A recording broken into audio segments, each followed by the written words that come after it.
आज हम एक ऐसे तत्व पर विचार करेंगे जो स्वयं समय की सीमाओं से परे है। जरा उस क्षण की कल्पना करें जब स्वयं समय, जो इस पूरे संसार को चलाता है, किसी के सामने कांप जाए। जब देवता भी मौन धारण कर लें, जब देवलोक की सभा में बस सन्नाटा हो, और जब स्वयं मृत्यु को भी किसी द्वार में प्रवेश करने से पहले अनुमति की आवश्यकता पड़े, तब उस देहरी पर खड़े होते हैं काल भैरव। हाँ, वो शिव का रौद्र रूप हैं, पर यह समझना बहुत जरूरी है कि उनका अस्तित्व सिर्फ विनाश के लिए नहीं है। देखिए, उनका जो ये उग्र स्वरूप है वो असल में ब्रह्मांड की व्यवस्था का प्रतीक है। वो न्याय के स्वामी हैं, मर्यादा के रक्षक हैं और स्वयं समय के अधिपति।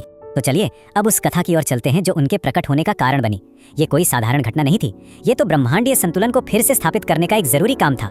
पुराणों में एक कथा आती है कि एक समय ब्रह्मा जी को अपने सृष्टिकर्ता होने का बहुत अहंकार हो गया। वो खुद को ही सर्वोच्च मानने लगे और ये अहंकार पूरी सृष्टि के लिए एक खतरा बन गया था। तब शिव ने अपने मस्तक से एक उग्र काले रंग का रूप प्रकट किया और ब्रह्मा के उस 5वें सिर को अलग कर दिया जो उनके अहंकार का प्रतीक था। बस उसी क्षण से यही रूप काल भैरव कहलाया। और यहाँ एक बात पर ध्यान देना बहुत जरूरी है, ये काम क्रोध में नहीं किया गया था, ये तो धर्म की पुनर्स्थापना थी। यानी जो ब्रह्मांड का नियम है उसे वापस अपनी जगह पर लाना। आप इसे ऐसे समझ सकते हैं जैसे अहंकार की शल्य चिकित्सा।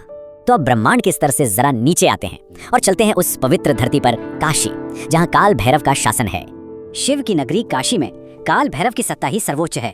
मान्यता है कि आज भी वहाँ उनकी अनुमति के बिना कोई भी साधना, कोई भी आध्यात्मिक काम पूरा नहीं हो सकता। वो उस मोक्ष की नगरी के पहले द्वारपाल हैं। उनकी सत्ता का सबसे बड़ा प्रमाण तो ये है कि स्वयं मृत्यु के देवता यमराज भी काशी की सीमाओं में प्रवेश करने से पहले काल भैरव से अनुमति लेते हैं। तो चलिए अब उनके स्वरूप के पीछे जो गहरे दार्शनिक अर्थ छिपे हैं उनकी परतों को एक एक करके समझते हैं। भैरव को तंत्र का अधिपति भी कहा जाता है, लेकिन देखिए, तंत्र को लेकर ना एक आम गलतफहमी है। इसका असली मतलब कोई अंधकार या रहस्यमय पूजा पाठ नहीं है, बल्कि तंत्र का असली मतलब है अनुशासन और आत्मनियंत्रण का रास्ता, जिसके स्वामी स्वयं भैरव है। उनका एक नाम दंडपाणी भी है, मतलब वो जो हाथ में दंड रखते हैं, पर ये दंड कोई हथियार नहीं है, ये तो कर्म के निष्पक्ष न्याय का प्रतीक है, एक याद दिलाने वाला कि हर कर्म का हिसाब रखा जा रहा है। और उनका वाहन है श्वान यानी कुत्ता, जो प्रतीक है हमेशा सजग रहने का, एक जागृत चेतना का। तो अब इस चर्चा को इसके सबसे ऊंचे दार्शनिक बिंदु तक ले चलते हैं और उस परम सत्य को समझने की कोशिश करते हैं जिसके प्रतीक काल भैरव हैं। उनके नाम का अर्थ ही बहुत गहरा है।